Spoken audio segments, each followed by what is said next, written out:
Hi guys, welcome back to Holes by Sachar. We are currently on chapter 36. They put 4 of the unbroken jars in the burlap sack in case they might be able to use them. Stanley carried the sack. 0 held the shovel. I should warn you, Stanley said, I'm not exactly the luckiest guy in the world. 0 wasn't worried. When you spend your whole life living in a hole, he said, the only way you can go is up. They gave each other the thumbs up sign, then headed out. It was the hottest part of the day. Stanley's empty canteen was still strapped around his neck. He thought back to the water truck and wished he'd at least stopped and filled his canteen before running off. They hadn't gone very far before 0 had another attack. He clutched his stomach as he let himself fall to the ground. Stanley could only wait for it to pass. The sploosh had saved 0's life, but it was now destroying him from the inside. He wondered how long it would be before he, too, felt the effects. He looked at the big thumb. It didn't seem any closer than when they first started out. 0 took a deep breath and managed to sit up. Can you walk? Stanley asked him. Just give me a second, 0 said. He took another breath. Then, using the shovel, pulled himself back up to his feet. He gave Stanley the thumbs up sign, and they continued. Sometimes Stanley would try to go for a long while without looking at the big thumb. He'd make a mental snapshot of how it looked, then wait maybe 10 minutes before looking at it again, just to see if it seemed closer. It never did. It was like chasing the moon. And if they ever reached it, he realized, then they'd still have to climb it. I wonder who she was, said 0. Who? Mary Lou, said 0. Stanley smiled. I guess she was once a real person on a real lake. It's hard to imagine. I bet she was pretty, said 0. Somebody must have loved her a lot to name a boat after her. Now we know Mary Lou wasn't a person, but she was loved a lot. Yeah, said Stanley. I bet she looked great in a bathing suit sitting on the boat while her boyfriend rowed. 0 used the shovel as a third leg. 2 legs weren't enough to keep him up. I gotta stop and rest, he said after a while. Stanley looked at the big thumb. It still didn't look any closer. He was afraid if 0 stopped, he might never get started again. We're almost there, he said. He wondered which was closer, Camp Green Lake or Big Thumb. I really have to sit down. Just see if you can go a little. 0 collapsed. The shovel stayed up a fraction of a second longer, perfectly balanced on the tip of its blade. Then it fell next to him. 0 knelt, bent over with his head on the ground. Stanley could hear a very low moaning sound coming from him. He looked at the shovel and couldn't help but think that he might need it to dig a grave. 0's last hole. And who will dig a grave for me? He thought. But 0 did get up. Once again, flashing thumbs up. Give me some words, he said weakly. It took Stanley a few seconds to realize what he meant. Then he smiled and said, R-U-N. 0 sounded it out himself. Run. Good. F-U-N. Fun. The spelling seemed to help 0. It gave him something to concentrate on besides his pain and weakness. It distracted Stanley as well. The next time he looked up at Big Thumb, it really did seem closer. They quit spelling words when it hurt too much to talk. Stanley's throat was dry. He was weak and exhausted. Yet as bad as he felt, he knew that 0 felt 10 times worse. As long as 0 could keep going, he could keep going too. It was possible, he thought, he hoped, that he didn't get any of the bad bacteria. 0 hadn't been able to unscrew the lid. Maybe the bad germs couldn't get in either. Maybe the bacteria were only in the jars which opened easily, the ones he was now carrying in his sack. What scared Stanley the most about dying wasn't his actual death. He figured he could handle the pain. It wouldn't be much worse than what he felt now. In fact, maybe at the moment of his death, he would be too weak to feel pain. Death would be a relief.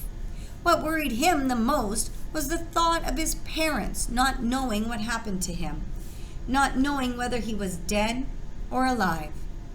He hated to imagine what it would be like for his mother and father, day after day, month after month, not knowing, living on false hope. For him, at least, it would be over. For his parents, the pain would never end. He wondered if the warden would send out a search party to look for him. It didn't seem likely. She didn't send anyone to look for Zero, but no one cared about Zero. They simply destroyed his files. But Stanley had a family. She couldn't pretend he was never there. He wondered what she would tell them and when. "What do you think's up there?" Zero asked. Stanley looked at the top of Big Thumb. "Oh, probably an Italian restaurant," he said. Zero managed to laugh. "I think I'll get a pepperoni pizza and a large root beer," said Stanley. "I want an ice cream sundae," said Zero, "with nuts and whipped cream and bananas and hot fudge." The sun was almost directly in front of them. The thumb pointed up toward it. They came to the end of the lake. Huge white stone cliffs rose up before them. Unlike the eastern shore, where Camp Green Lake was situated, the western shore did not slope down gradually. It was as if they had been walking across the flat bottom of a giant frying pan, and now they had to somehow climb up out of it. They could no longer see Big Thumb. The cliffs blocked their view. The cliffs also blocked out the sun. Zero groaned and clutched his stomach, but he remained standing. "I'm all right," he whispered. Stanley saw a rut, about a foot wide and 6 inches deep, running down a cliff. On either side of the rut were a series of ledges. "Let's try there," he said. It looked to be about a 50-foot climb, straight up. Stanley still managed to hold the sack of jars in his left hand as he slowly moved up, from ledge to ledge, crisscrossing the rut. At times, he had to use the side of the rut for support in order to make it to the next ledge. Zero stayed with him somehow. His frail body trembled terribly as he climbed the stone wall. Some of the ledges were wide enough to sit on. Others stuck out no more than a few inches, just enough for a quick step. Stanley stopped about 2/3 of the way up. On a fairly wide ledge, Zero came up alongside him. "You okay?" Stanley asked. Zero gave the thumbs up sign. Stanley did the same. He looked above him. He wasn't sure how he'd get to the next ledge. It was 3 or 4 feet above his head, and he didn't see any footholds. He was afraid to look down. "Give me a boost," said Zero. "Then I'll pull you up with the shovel."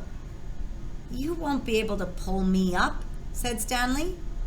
"Yes, I will," said Zero. Stanley cupped his hands together, and Zero stepped on his interwoven fingers. He was able to lift Zero high enough for him to grab the protruding slab of rock. Stanley continued to help him from below as Zero pulled himself onto the ledge. While Zero was getting himself situated up there, Stanley attached the sack to the shovel by poking a hole through the burlap. He held it up to Zero. Zero first grabbed hold of the sack, then the shovel. He set the shovel so that half the blade was supported by the rock slab.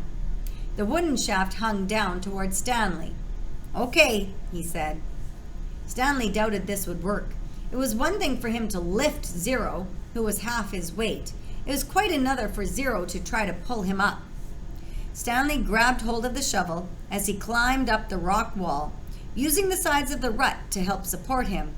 His hands moved one over the other, up the shaft of the shovel. He felt Zero's hand clasp his wrist. He let go of the shaft with one hand and grabbed the top of the ledge. He gathered his strength and for a brief second seemed to defy gravity as he took a quick step up the wall and, with Zero's help, pulled himself the rest of the way over the ledge. He caught his breath.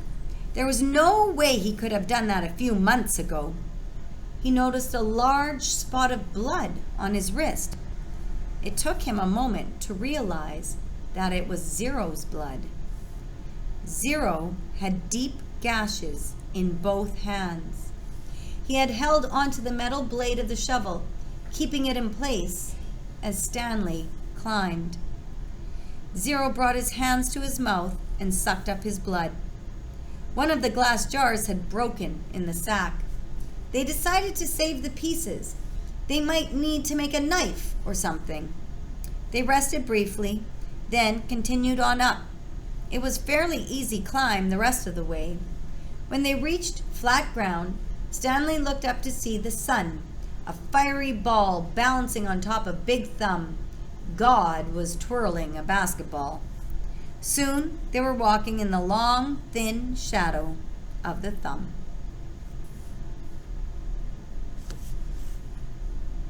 Didn't think that Zero was going to be able to lift Stanley up there, but he did. We realize that Zero has far more to him than anyone has ever given him credit for. Ever. He's far smarter, he's far stronger, and he's a far better human being than most of the people in this book. All right, you guys, you take care. See you next time.